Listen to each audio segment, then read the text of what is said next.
ওহো বন্ধুরা দেখেন গ্রামের মধ্যে কত সুন্দর একটা দোকান। দোকান হচ্ছে হলো বড় মরনাই। এ দেখেন বড় মরনাই দি স্কুল। চাষি দেখেন কত সুন্দর গ্রাম অঞ্চলে এই ছোট একটা দোকান, তার সংসার চলতেছে।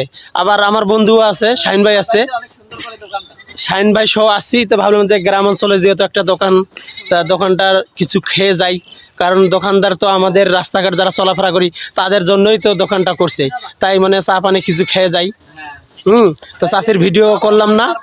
এই যে সুন্দর সুন্দর পাপড়, একবার গরম, এই যে দেখতেছেন এই যে চুলে এই জায়গায় পাপড় ভাসতেছে। তা আপনারা যদি আশেপাশে থাকেন এখানে খাবেন, চাষির উপকার হবে, আপনারা খাইলেন, একটু সময়টা ব্যয় হলো, সময়টা ভালো কাজে লাগাইলেন। তো ভালো থাকবেন, ভিডিও ভালো লাগলে অবশ্যই লাইক কমেন্ট শেয়ার করবেন। আর এই মরনাইয়ের আশেপাশে আছেন যারা, লাইক কমেন্ট শেয়ার করবেন তারা। ধন্যবাদ, সকলেই ভালো থাকবেন।